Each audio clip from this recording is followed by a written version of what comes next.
Columnar epithelium. Columnar epithelium में जो sales है वो टॉल और सिलेंड्रिकल रहेंगे। टॉल टॉल रहेंगे, इनके हाइट जो है नॉर्मल क्यूबॉइडल और स्क्वैमस से ज़्यादा रहेंगी और इनके ब्रेथ से ज़्यादा रहेंगी। ठीक है, टॉल और सिलेंड्रिकल। इनका जो न्यूक्लियस है वो ओवल शेप का है, ओवल शेप का रहेगा, ग्रेविटी की वजह से थोड़ा बेस की तरफ रहेगा वो। ठीक है, ऐसा समझ के चलो, ग्रेविटी की वजह से नहीं रहता, ऐसा रहता है लेकिन सेल में। ठीक है, अब जो कॉलमनर इपिथेलियम में जो तीन तरह के, एक सिंपल, सिंपल में कोई मॉडिफिकेशन नहीं है, ब्रश बॉर्डर या माइक्रोविलेट, इसमें जो है सरफेस एरिया बढ़ जाएगा। ठीक है, और सीलिएटेड, इसमें हेयर लाइक रहेंगे। ठीक, पहले अपन पढ़ेंगे सिंपल कॉलमनर। सिंपल कॉलमनर में कोई मॉडिफिकेशन नहीं है, सिलेंड्रिकल सेल्स है, ओवल न्यूक्लियाई है, बेस पे प्रेजेंट है। ठीक है, इनका काम क्या है? देखो, इनके सेल का साइज ज़्यादा है। ठीक है, तो इसमें ना कोई भी चीज़ सीक्रेट, कोई भी चीज़ पहले प्रोड्यूस करते हैं सेल के अंदर ही और फिर उसको सीक्रेट करते हैं। तो इनका काम है सिक्रीशन और एब्जॉर्प्शन। कोई भी चीज़ अगर बाहर है तो उसको एब्जॉर्ब करके अपन सेल में ले लेते हैं, तो इसका काम है सिक्रीशन एंड एब्जॉर्प्शन। एग्जाम्पल्स की बात करेंगे अपन, तो गैस्ट्रो इंटेस्टिनल ट्रैक्ट। जो गैस्ट्रो इंटेस्टिनल ट्रैक्ट है ना, उसमें जो ईसोफेगस है ऊपर का, उसमें ये नहीं है, लेकिन उसके बाद stomach, small intestine, large intestine, इन सब में जो है ये प्रेजेंट है। Simple columnar epithelium. ठीक है, ये जैसा कि ये स्टमक है। ठीक है, ये स्टमक की जितनी लाइनिंग है ना, ये वाली अंदर से, ये बनी है सिंपल कॉलमनर की। ठीक है, ठीक है, बीच बीच में गॉबलेट सेल्स रहते हैं। तो ये गॉबलेट सेल्स जो रहते हैं ना बीच बीच में, स्टमक के अंदर जो है HCl रहता है, HCl।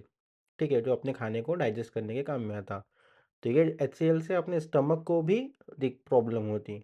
तो इससे खुद अपने स्टमक खुद को कैसे प्रोटेक्ट करता? म्यूकस से। ठीक है, म्यूकस की एक लाइनिंग बन जाती है पूरे इसके ऊपर, ताकि सेल जो है HCl से प्रोटेक्ट रहे। और ये जो म्यूकस है ये बनाता कौन? ये बनाते गोबलेट सेल्स। ठीक है, और गोबलेट सेल जो है वो कौन काय का एग्जाम्पल है? वो एग्जाम्पल है ब्रश बॉर्डर और माइक्रोविलाय वाले कॉलमनर का। ठीक है, अब जो ब्रश बॉर्डर है, इनका जो बेसल एरिया तो कुछ प्रॉब्लम नहीं है, लेकिन जो अपाइकल है वो उसका सरफेस एरिया बढ़ाने के लिए जो है ये इनका जो सरफेस एरिया बढ़ गया और ये जो फोल्डेड अपीयरेंस है। ठीक है, ब्रश बॉर्डर, माइक्रोविलाय कॉलमनर। ठीक है, इनका काम भी है सिक्रीशन और एब्जॉर्प्शन। इनका एग्जाम्पल है गोबलेट सेल इन दी एलिमेंट्री कैनाल। ठीक है, एलिमेंट्री कैनाल के अंदर जो गोबलेट सेल्स रहते हैं ना, स्टमक में भी है, स्मॉल इंटेस्टाइन वगैरह में भी है। ठीक है, उनका काम क्या है? म्यूकस को प्रोड्यूस करना।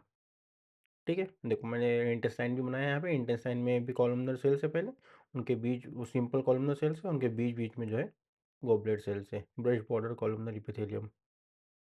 ठीक है, तीसरा तीसरा पढ़ेंगे वो है सीलिएटेड। सीलिएटेड मतलब हेयर लाइक। ठीक है, नॉर्मल सेल है अपना कॉलमनर सेल, उसके ऊपर हेयर के जैसे रहेंगे। मैंने बताया था पिछले इसमें भी, इनका काम रहता है इनके ऊपर जब कोई भी अगर कोई चीज़ है तो वो एक एक डायरेक्शन में उसको मूव करते हैं। मतलब वो सब्सटेंस को आगे आगे आगे आगे भेजने का काम करते हैं, एक डायरेक्शन मूवमेंट करते हैं। एग्जाम्पल्स क्या है? Fallopian tube. फेलोपियन ट्यूब किधर रहता? ये यूटेरस है। ठीक है, जहाँ पे बच्चा जो बड़ा होता है। ठीक है, ये है फेलोपियन ट्यूब और ये है ओवरी और ये है फिमरी। ओवरी से जो है ओवम है, वो ओवम जो है वो मोटाइल नहीं रहता। तो ये जो फेलोपियन ट्यूब है, यहाँ पे सीलिएटेड कॉलमनर इपिथेलियम रहती है, ये क्या करते हैं? ये ओवम को आगे आगे ढकेलने का काम करते हैं। ठीक है, फेलोपियन ट्यूब। दूसरा एग्जाम्पल है लार्ज ब्रोंक्यूल्स। ये जो हमारा रेस्पिरेटरी सिस्टम है, nose, nasopharynx, trachea, right bronchus, left bronchus, फिर ये ब्रोंक्यूल वगैरह। ठीक है, तो इसमें जो स्मॉल ब्रोंक्यूल्स रहते हैं, पहले लार्ज ब्रोंक्यूल्स रहते हैं फिर स्मॉल ब्रोंक्यूल्स। ये जो स्मॉल ब्रोंक्यूल्स है इसके अंदर क्या रहेगा? इसके अंदर लार्ज ब्रोंक्यूल्स में क्या रहेगा? ये सीलिएटेड कॉलमनर। और मैंने पिछले वीडियो में बताया था स्मॉल ब्रोंक्यूल्स जो रहते हैं, स्मॉलर ब्रोंक्यूल्स में क्या रहेगा? Ciliated cuboidal. ठीक है।